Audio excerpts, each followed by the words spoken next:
Hi, welcome to the physical portion of the lab. We're going to be setting up your function generator and your oscilloscope to work with MATLAB and Simulink.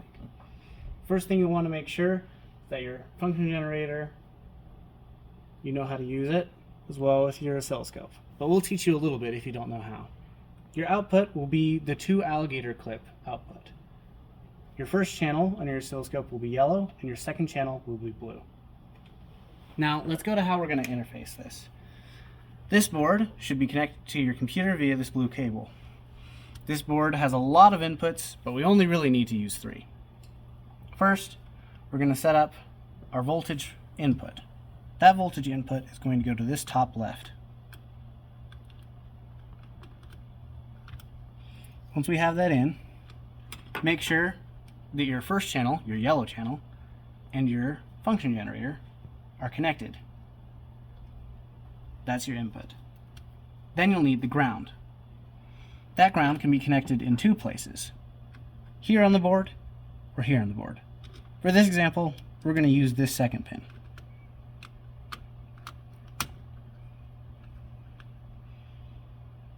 Last but not least, we'll need our output voltage. That'll be channel 2 on your oscilloscope, and will be connected in this 3rd pin. Once everything's connected up, when you look at your oscilloscope, you should be able to see the difference. Now you can see that we're producing a sine wave. Make sure on your function generator that you are producing a sine wave. Also, make sure you're producing a decent frequency. We use 20, as that's easier to start off with. Now, we're going to check the amplitude. Most start off like this. It's a very high amplitude wave. In this case, you'll need to use this attenuation button or pull out this knob for your amplitude. Then you'll want to start adjusting it. You want to adjust it till it's about 1 volt. And you can see that by this peak to peak on the oscilloscope. If you need to get into that page and you don't have it yet, go to your measure tab and then click your channel and you can measure peak to peak. Now that you have that, you can see your input's perfect, but you don't have an output yet. In order to get an output, you'll need to actually be running simulations. Refer to the other video and the other documentation on how to get that MATLAB set up. For now, we'll show you what happens when we're running the simulation.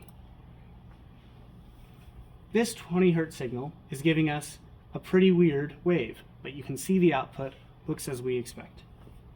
If you want to give something a little bit more like a sine wave, we're going to go to 200 Hz and do it again. So now you can see this wave. If we scale it, looks pretty sinusoidal. Not perfect. You gotta start it again. Not perfect, but it does the job.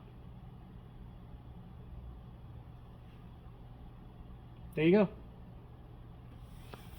This was made in conjunction with Tau Beta Pi.